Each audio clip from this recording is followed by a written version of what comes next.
கதிர் சரவணனை பார்க்கறதுக்காக போகிறாரு. போயிட்டு என்னென்ன பண்ணுற அப்படின்னு சொல்லிட்டு கேட்குறாரு. நானா அங்கே வேலை செஞ்சிட்ருக்கேன். என்ன எதுக்காக வந்திருக்க அப்படின்னு சொல்லிட்டு சரவணன் கேட்குறாரு. அதெல்லாம் ஒன்றுங்கண்ணே, சும்மா உன்னை பார்க்க தான் வந்தேன். ஆமாண்ணே, சில பேருக்கு வயரத்தை கொடுத்தா கூட அது பெருசாக தெரியாது அப்படின்னு சொல்லிட்டு கதிர் சொல்கிறாரு. யார் வயரம் அப்படின்னு சொல்லிட்டு சரவணன் கேட்குறாரு. நீ தானே வயரம், உன்னை பற்றி யாருக்கும் தெரியலண்ணே. உனக்கு ஏற்ற சூப்பரான பொண்ணு கிடைக்கும், நீ கவலைப்படாதண்ணே அப்படின்னு சொல்லிட்டு கதிர் சொல்கிறாரு. நான் கவலைப்படுறேன்னு உங்ககிட்ட சொன்னேனா அப்படின்னு சொல்லிட்டு சரவணன் சொல்கிறாரு. இல்லைண்ணே, அதெல்லாம் ஒன்றும் இல்லை, நீ எவ்வளோ ராஜா மாதிரி இருக்கண்ணே, உன்னோட சிரிப்புக்கே 1000 பொண்ணு வரும்ண்ணே அப்படின்னு சொல்லிட்டு கதிர் சொல்லிட்டு இருக்காரு. சரி சரி, அதெல்லாம் ஒன்றும் இல்லை, பார்த்துக்கலாம், விடு, வா வீட்டுக்கு போகலாம் அப்படின்னு சொல்லிட்டு 2 பேருமே சேர்ந்து வீட்டுக்கு போகிறாங்க. ராஜியோட பாட்டி வெளியவே பார்த்துட்ருக்காங்க.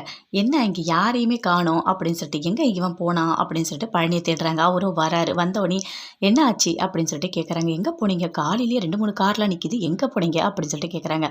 அம்மா, நீ இங்கே தான் இருக்கிற, ஆனால் உன் பார்வை ஃபுல்லாக அங்கே தான் இருக்குது. பின்ன வேற எங்கடா இருக்கும், என் பொண்ணு இருக்கா, என் பேத்தி இருக்கா, பின்ன அங்கே என்ன நடக்குது நான் தெரிஞ்சுக்க வேணாமா அப்படின்னு சொல்கிறாங்க.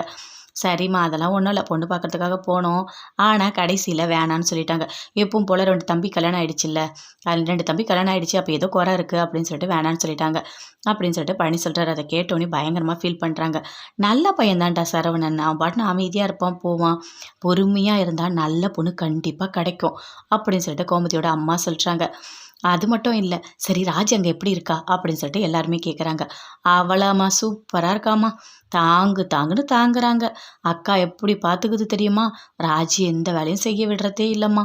வேற எங்கேயாவது கல்யாணம் பண்ணி கொடுத்தா கூட இவ்வளோ சந்தோஷமாக இருந்திருக்குமான்னு எனக்கு தெரியல, ரொம்ப நல்லா பார்த்துக்குதுமா அப்படின்னு சொல்லிட்டு பழனி சொல்கிறாரு. அதை கேட்டோன்னே பயங்கரமாக சந்தோஷப்படுறாங்க அவங்க அம்மா எல்லாருமே. நானும் தாண்டா 30 வருஷமாக இங்கே இருக்கேன், குழந்தைங்கள நான் என்னால் கையில் கூட கொஞ்சம் முடியல தெரியுமா, என் பேரனுங்கள்லாம் அப்படின்னு சொல்லிட்டு ஃபீல் பண்ணுறாங்க.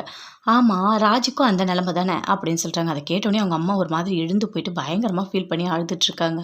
எல்லாருமே சாப்பிட்றதுக்கு உட்காந்துட்டு இருக்காங்க. அப்போ அரசு எல்லாருமே இருக்காங்க. எல்லாத்தையும் கொண்டு வந்து ஒன்று ஒன்றா வைக்கிறாங்க. கோமதி, அம்மா என்னவா பண்ணிகிட்ருக்க நீ, ஒன்று ஒன்றா கொண்டு வந்து வச்சிட்ருக்க, முன்னாடியே வச்சுட்டு எங்கெல்லாம் கூப்பிட மாட்டியா அப்படின்னு சொல்கிறாங்க.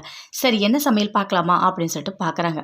சாப்பாடு, சாம்பார், ஏதோ கீரை பொரியல் இருக்குது, கோஸ் கூட்டு இருக்குது அப்படின்னு சொல்கிறாங்க. என்னது இது எல்லாம் வெஜ்ஜா, எனக்கு வேணால் சாப்பாடு, நான் அண்ணன் வீட்லேயே போய் சாப்பிட்றேன் அப்படின்னு எழுந்துக்கிறாரு. என்னது அப்படின்னு சொல்லிட்டு கோமதி கேட்குறாங்க. ஐயோ, அங்கேயும் போய் சாப்பாடு இல்லைன்னா நமக்கு ரொம்ப கஷ்டமாக போயிடுமே, நாம் இங்கேயே சாப்பிட்டுடலாம். சரி ஒன்றும் இல்லை, நான் இங்கே சாப்பிட்டுட்டு அண்ணன் வீட்டுக்கு போகிறேன்னு சொன்னேன் அப்படின்னு சொல்லிட்டு பழனி சொல்கிறார். எல்லாருமே பார்த்துட்ருக்காங்க. அப்போ கரெக்டாக ராஜி வராங்க, வந்து சேரில் உட்காரலான்னு வராங்க. நில்லுங்க, அதில் உட்காராதீங்க, அது அப்பாவோட சேர், நீங்கள் அண்ணன் பக்கத்தில் போய் உட்காருங்க அப்படின்னு சொல்கிறாங்க. ராஜும் அப்படி கிட்ட போய் உட்காடுறாங்க. எல்லாருக்கும் கோஸ் கூட்டு எல்லாமே சாப்பாடு எல்லாமே பரிமாறுறாங்க. அப்போ கரெக்டாக பாண்டியன் வராரு. அப்போது சொல்கிறார், உனக்கு நல்ல பொண்ணு கிடைக்கும்ண்ணே அப்படின்னு சொல்லிட்டு கதிர் சொல்லிட்டுருக்காரு. உன் நல்ல மனசுக்கு எல்லாமே நல்லபடியாக நடக்கும், வேறு பொண்ணு பார்த்துக்கலாண்ணே அப்படி சொல்லிட்டுருக்காரு. பாண்டியன் வராரு. வந்த உடனே உட்காந்து சொல்கிறாரு, நல்ல பாசம்தான், அண்ணனுக்கு கல்யாணம் ஆகிறதுக்கு முன்னாடி தம்பிங்க திருட்டு கல்யாணம் பண்ணும் போது யோசிக்கலை, ஆனால் பாசம் மட்டும் இருக்குது, இன்றைக்கி அண்ணனோட வாழ்க்கையை ஒரு கேள்விக்குறியாக இருக்குது அப்படின்னு சொல்லிட்டு பயங்கரமாக ஃபீல் பண்ணி பாண்டியன் சொல்கிறாரு. எல்லாரும் பார்க்குறாங்க. என்ன பேசிகிட்டு இருக்கீங்க அப்படின்னு சொல்லிட்டு பழனி கேட்குறாரு. சாப்பிட்டுட்டு பாண்டியன் அங்கேருந்து போகிறாரு. செந்தில் ரூமுக்கு போகிறாரு. போனோடனே பயங்கரமாக கோவமாக இருக்கார். அப்போ மீனா வராங்க. என்னங்க இன்னும் என் மேலே இருக்க கோவம் உங்களுக்கு போகலையா அப்படின்னு சொல்லிட்டு கேட்குறாங்க.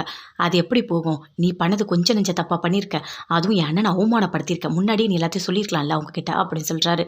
என்னங்க நான் எல்லாத்தையும் சொன்னேன், அவங்க இப்படி நடந்துப்பாங்கன்னு எனக்கு தெரியாது அப்படின்னு சொல்கிறாங்க மீனா. தெரிஞ்சுக்கணும், எல்லாமே தெரிஞ்சுக்கணும், நீ என்கிட்ட பேசாத, எல்லாத்துக்குமே காரணமே நீ தான். இப்போ என்னை உடனே கல்யாணம் பண்ணுங்கன்னு சொன்னல, இப்போ கல்யாணம் பண்ணிட்டேன், என் அண்ணனுக்கு பார்த்தியா ஒரு பொண்ணு கூட அமையவே இல்லை, நீ தான் எல்லாத்துக்கும் காரணம் அப்படின்னு சொல்கிறாரு செந்தில். என்னது நான் காரணமா, இங்கே பாருங்கள், எங்கள் வீட்டில் மாப்பிள்ளை பார்த்தாங்க, அதனால் நான் சொன்னேன், உங்கள் வீட்டில் போய் பேசுங்கன்னு தான் நான் சொன்னேன், அதுக்குள்ளே நீங்கள் வந்து உங்கள் அப்பாவுக்கு பயந்துட்டு கல்யாணம் பண்ணிட்டீங்க, அதுக்கு நான் பொறுப்பா அப்படின்னு சொல்லிட்டு பயங்கரமாக கத்துறாங்க மீனா. 2 பேருமே மாற்றி சண்டை போட்டுக்கிறாங்க. கதிரும் பயங்கர கோவமாக உள்ளே போகிறாரு. அப்போ ராஜி போகிறாங்க. எல்லாத்துக்கும் காரணமே நீ தான் என்ன கல்யாணம் பண்ணிட்டு பார்த்தியா, என் அண்ணன் எப்படி கஷ்டப்படுறான் பார்த்தியா, ஒரு கல்யாணமே ஆகாமல் அவரை பார்க்கவே எனக்கு எவ்வளோ கஷ்டமாக இருக்குது தெரியுமா, என் அண்ணனை எந்த இடத்துல வந்தாலும் பொண்ணு கொடுக்க மாட்டுறாங்க, இதுக்கு காரணமே இந்த கல்யாணம் தான் அப்படின்னு சொல்கிறாரு. நானா பண்ணி வைக்க சொன்னேன், நான் அந்த கல்யாணத்தை பண்ணி வைக்க சொன்னேன், உங்கள் அம்மா தானே பண்ணி வச்சாங்க, நான் உங்கள் வீட்டில் அழுதுனா எனக்கு கல்யாணம் வேணும்னு சொல்லிட்டு அப்படின்னு சொல்லிட்டு பயங்கர கோவமாக சொல்கிறாங்க. எல்லாத்துக்குமே காரணமே நீ தான், உன்னை கல்யாணம் பண்ணதுனால தான் எங்கள் வீட்டில் இவ்வளோ பிரச்சனை அப்படின்னு சொல்லிட்டு பயங்கரமாக கத்துறாரு கதிர். அப்போ இது எல்லாத்தையுமே கோமதி மீனா 2 பேருமே வெளியே வந்து கேட்டுட்டு இருக்காங்க. கதவை ஓப்பன் பண்ணுறாங்க ராஜி. அப்படியே கோமதி நிற்கிறாங்க, கையை பிடிச்சி இழுக்கிறாங்க. இழுத்து இங்கே உள்ளே வாங்க, நல்லா தெரிஞ்சுக்கங்க, நானா கல்யாணம் பண்ணி வைக்க சொன்னேன், எதுக்காக இவர் எனக்கு கல்யாணம் பண்ணி வச்சிங்க?